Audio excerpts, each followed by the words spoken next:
Have you ever stopped yourself from saying no because you didn't want to seem selfish? Maybe you gave more than you had stayed longer than you should, or kept quiet when every part of you wanted to speak. Deep down, you feared that putting yourself first would make you unlovable. Carl Jung would say, "This fear is not random. It is rooted in the persona, the mask of being the good one. When you identify only with that mask, you betray your deeper self. You abandon your needs to keep approval, and over time, this self-abandonment feels normal, even virtuous.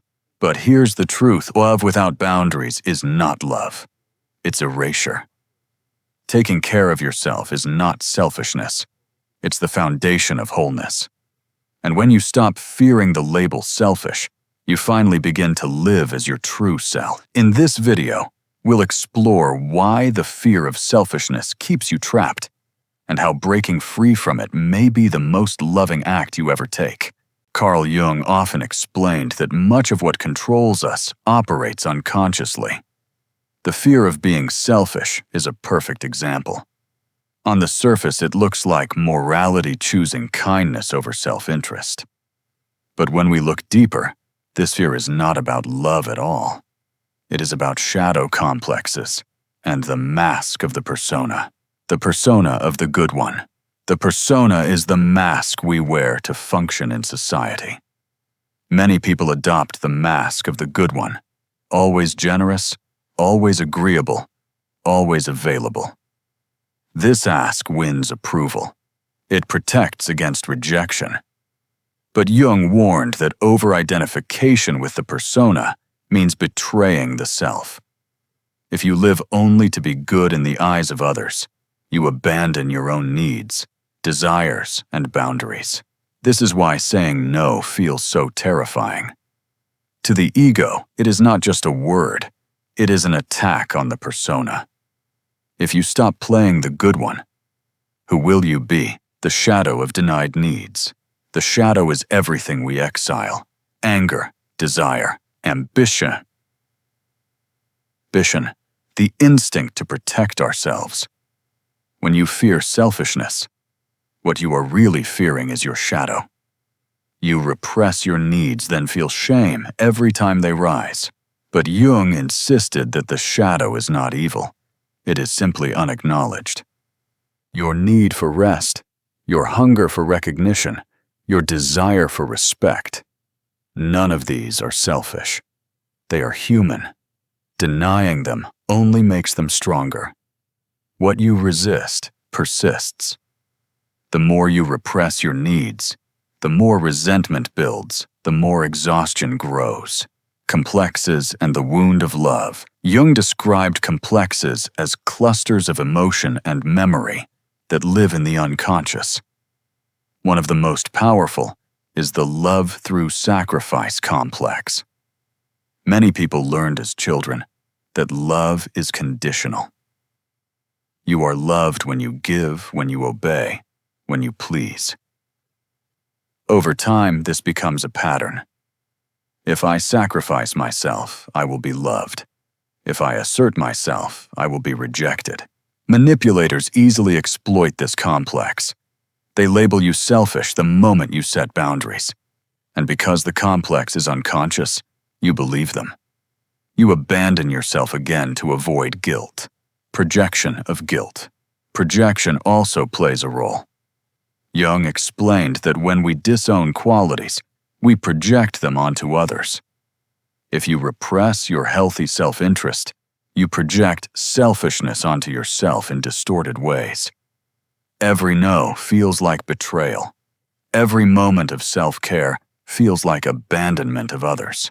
In truth, the selfishness you fear is not real. It is projection. It is the shadow misperceived because it has not yet been integrated. The collective shadow. This fear of selfishness is not just personal, it is collective. Cultures often praise self-sacrifice, especially for women. Jung would call this a collective shadow, a pattern society refuses to face.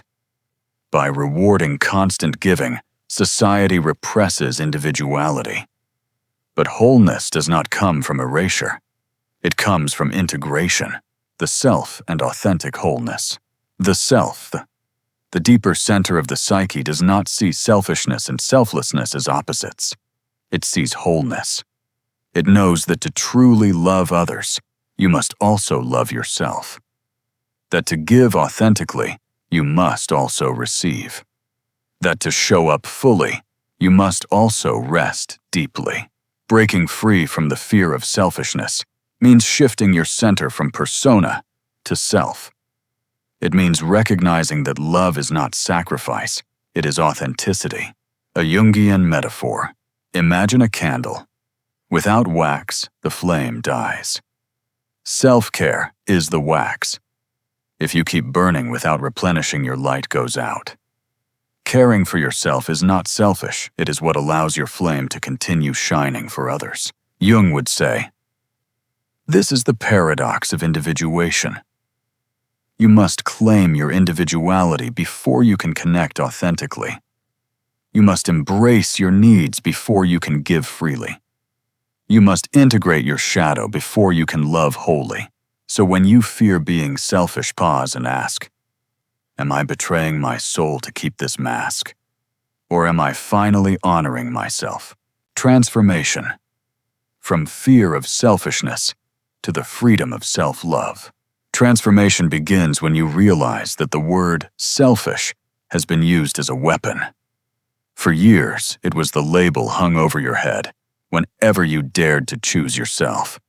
And so you learned to shrink, to silence your needs, to sacrifice your voice, just to avoid being called selfish.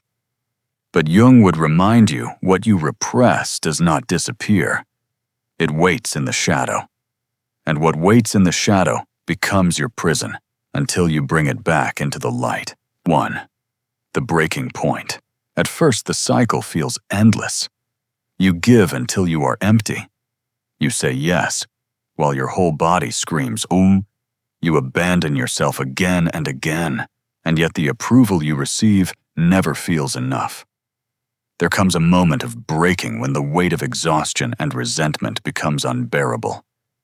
This moment is painful, but it is also sacred. Jung would say the psyche itself rebels against repression. Your soul whispers, "No more." 2. Meeting the shadow. When you finally stop and listen, you meet your shadow. It contains all the parts you once disowned, the part that wanted rest, the part that longed to say no, the part that knew it deserved more.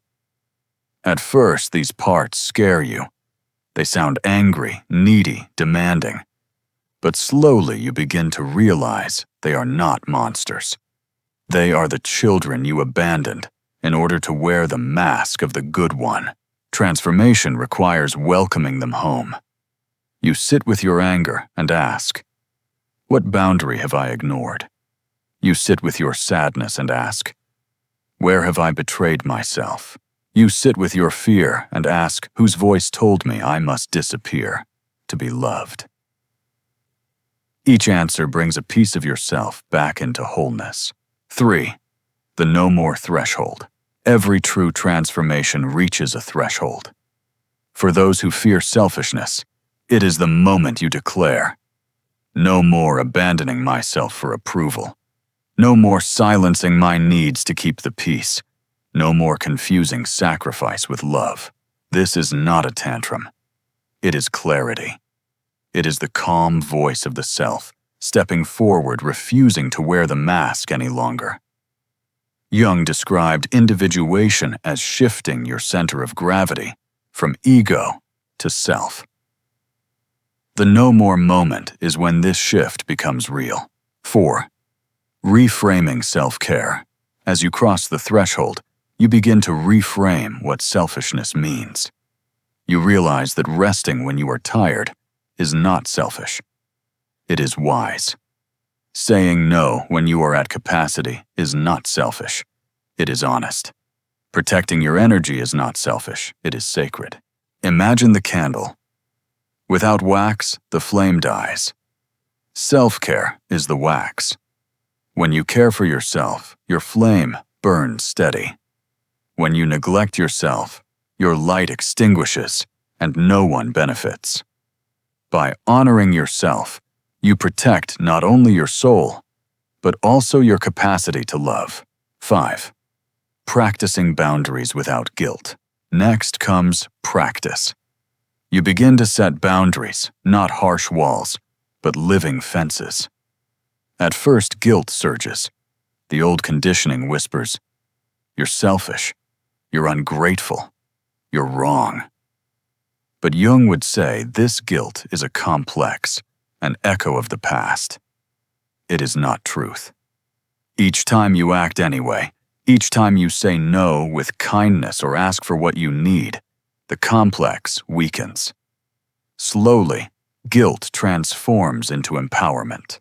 Boundaries become your declaration that love is only real when it honors both people, not just one. 6. The emergence of the self. As boundaries take root, something profound emerges the self. You no longer live through the persona of the good one. You no longer collapse at the word selfish. You live from the deeper center of wholeness. This self does not reject others. It simply refuses to abandon itself. It gives freely, but never at the cost of authenticity. It receives love without guilt. It stands rooted in the paradox Jung described: strong and gentle giving, and discerning open, and protected. 7. The gift of authentic love. When you stop fearing selfishness, your relationships change. Some fall away, those built on exploitation, manipulation, or conditional love.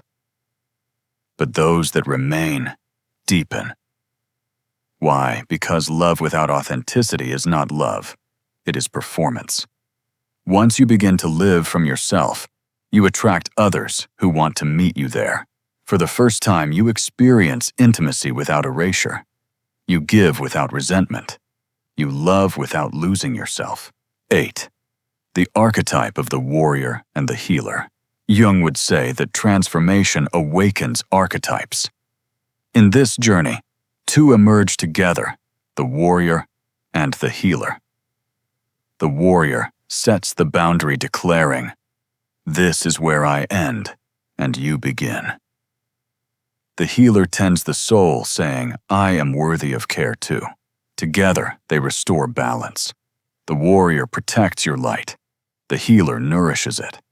Without them, you either burn out or shut down. With them, you shine steadily. The metaphor of the flame. Think again of the flame. Without protection, it dies. With walls, no one can see it. But with a lantern, with boundaries and self-care, it burns steadily and shares its light. This is the difference between selfishness and self-love. Selfishness hides. Self-love shines, living without fear of selfishness. So what happens when you stop fearing selfishness? You reclaim the parts of you that were exiled. You integrate your shadow. You dissolve your complexes. You step beyond the mask of the persona, and you live as the self, whole, radiant, unafraid. This is individuation in action. The courage to be yourself even when the world calls it selfish. The wisdom to know that honoring your needs is not betrayal, but the foundation of love. And in that moment, the word selfish loses its power. Because you know the truth, protecting your soul is not selfish. It is sacred. The truth is, this being called selfish was never about you. It was about control, about keeping you small, about keeping you inside the mask of the good one. Jung reminded us that wholeness is not found in repression. It is found in integration. And integration means honoring both your care for others and your care for yourself.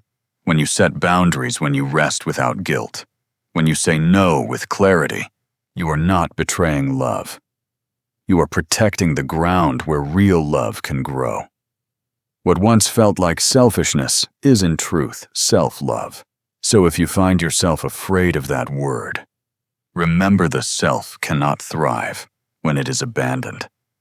Choosing yourself is not rejection. It is respect. And respect is the soil of every authentic relationship. If this message resonated with you, share your reflections in the comments, subscribe, and turn on the notification bell. Together we are building a community where self-love is not shameful but sacred.